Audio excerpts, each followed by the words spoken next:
Welcome to the Great Shrimp Shoal. Today we'll be dealing with a few maintenance issues, but things are not always as easy as they seem. We also make a few discoveries.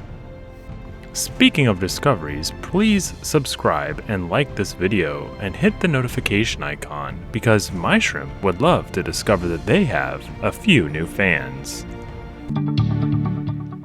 Some time has passed since the community has had the newcomers. A number of what appear to be healthy cherry shrimp were added, and they all seem to be making themselves right at home. It's busy between the Hygrophilia stalks, and the male shrimp are very active and swim about the tank as if looking for the last speck of food. For some time now, the lantern has been a popular hangout.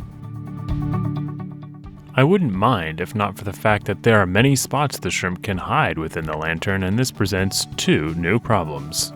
First, I worry about cleaning the area because I don't want to smash an unsuspecting shrimp or risk their injury. When I have actually taken out the lantern, it sometimes takes a few moments dipping it back into the water for a lazy shrimp to finally come out of hiding. Look here! One of the female shrimp from the new group has actually started to carry eggs. I'm glad that she's found a positive use for the lantern, and hopefully it provides her with the protection that she needs. Another problem with the lantern is that it gets really, really dirty inside. It seems to be just another shrimpy toilet spot, and the last time I pulled it out, it rained poop down over the entire garden. A member of the community could crawl in there and die, causing a significant ammonia spike, which could in turn cause even more shrimp to die very quickly.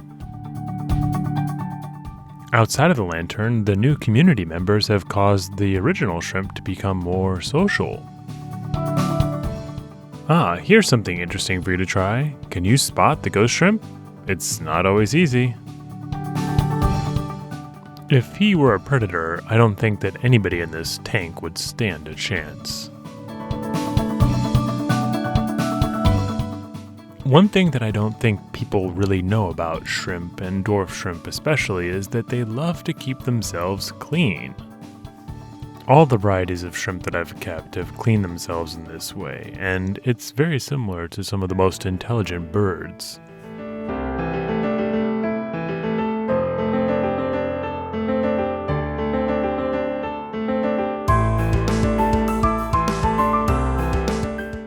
I didn't notice that she was pregnant for at least a couple days, and it could have even been close to a week. And their pregnancy only lasts a couple of weeks at most, so she could give birth at any time. I'll make sure to keep an eye on her and keep you guys updated. As for the rest of the tank, I've been keeping an eye on all the inhabitants, especially with the death last week, and actually I might be paying too close attention. I'm looking at everything for signs of parasites or disease, and now that I look back at this footage, especially after having this particular shrimp for so long, she looks incredibly healthy.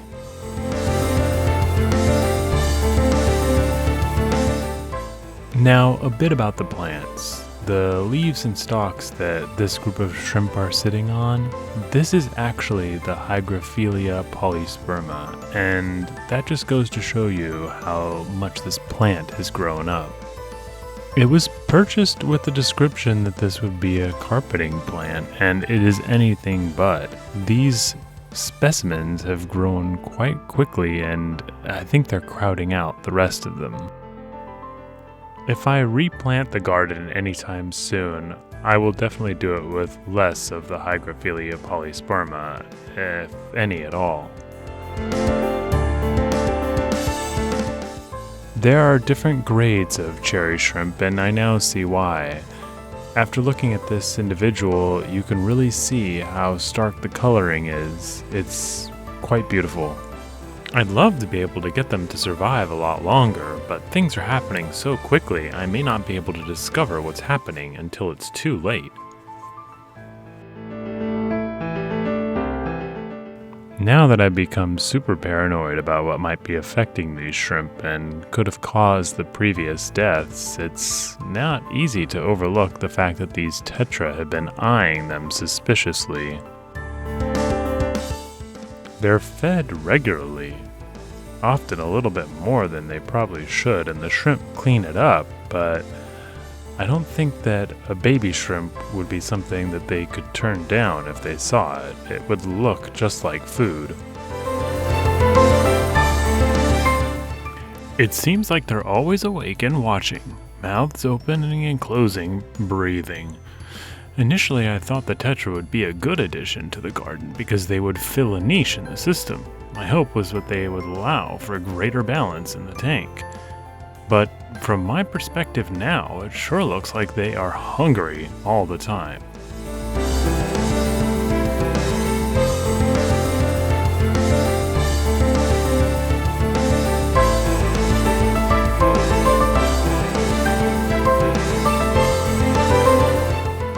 The female shrimp uses her pleopods to pulse and then distribute fresh oxygenated water over the eggs. It's like a hen sitting on her nest. The eggs can change color slowly over time until they're ready to hatch, and they usually get darker and don't change size very much. I say they usually get darker, but I've had other shrimp and sometimes they stay the same color and they sometimes don't change at all. It looks as though the garden has reached its capacity. There are a lot of members here, and space is now at a premium.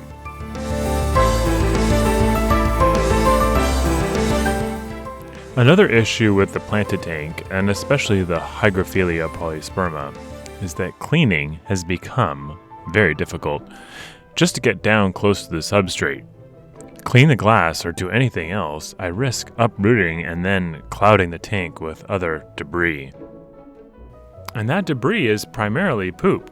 I don't have a very strong filter in this tank, and that is to keep the fish and the shrimp safe.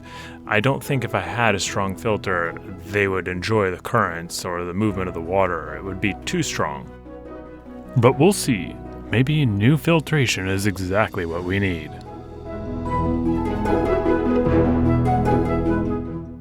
I've talked about balance before, and that balance is how I'm able to do this, with minimal filtration.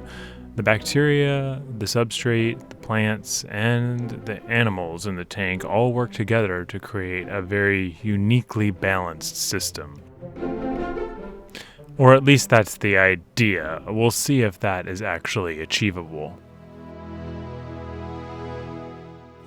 For this setup, I've used fluorite dark substrate. I have a small marina filter and a 5-watt grow light. Other than that, there's not much else to add. If there are any deficiencies in the garden, they're addressed as they come up and as I see fit. The ghost shrimp is easily the most energetic member of the garden. He's agile and gets around the tank very quickly and dominates the feeding process. He's the first in and often the last out. This is about as big as he's gonna get, and he already is going toe-to-toe with the Neon Tetra on a daily basis. As I've said before, these ghost shrimp are seriously underrated. And if you're planning on keeping shrimp, I recommend that you get yourself a couple of them. They're fun to watch and agile and very robust.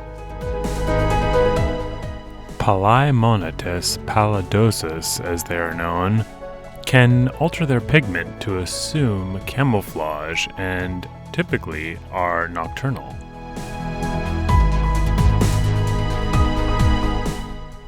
The Neocaridina shrimp are also nocturnal, but they move around the tank during the day all the time. In fact, I very rarely see them resting. For them, their life is an existence of constantly eating, constantly pooping, and roaming.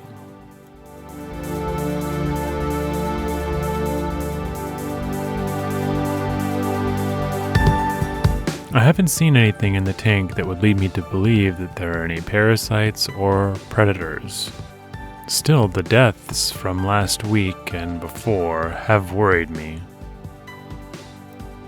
But, keeping that in mind, both the ghost shrimp and the cherry shrimp change their color depending upon their environment. Everything from a lack of nutrients to stress and water conditions can cause them to adopt a paler, less colorful complexion. Considering the color of both species of shrimp in the garden, I'd say that most of that is in good balance. But I will make sure to keep an eye on all of those parameters and an eye out for any discrepancies.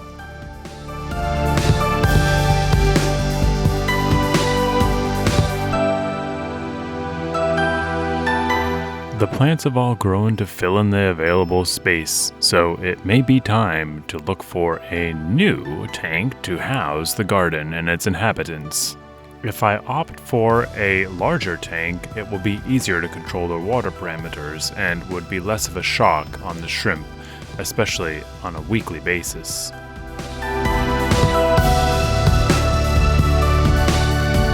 Here you can see, silhouetted by the light, the shrimp's mouth, gills, the pleopods, and the digestive tract. It's really interesting.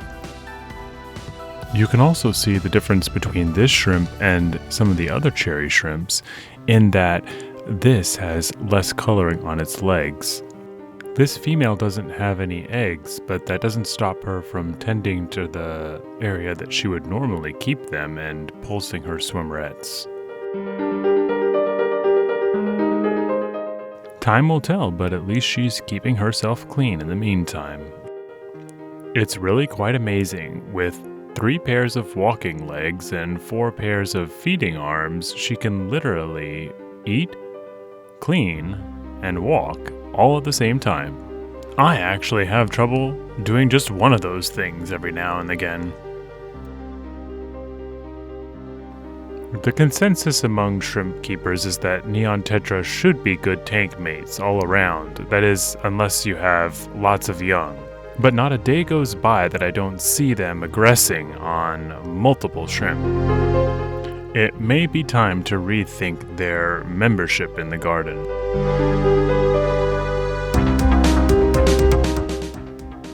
It all follows the same vein. If the lantern has become too much of a maintenance issue and is becoming hard to clean, it'll have to be removed. And the same goes for the Neon Tetra. If they're aggressing the shrimp too much and leading to a loss of shrimplets and eggs, then they'll have to be taken out of the garden. For now, we'll wait and see what tomorrow brings. We have a few maintenance issues, we have to take care of the Neon Tetra, and we have to also figure out what has been affecting the shrimp and whether that still is affecting them. All that remains to be done is to clean and feed everybody and watch. Thankfully, they are very interesting to watch, even when they're standing completely still.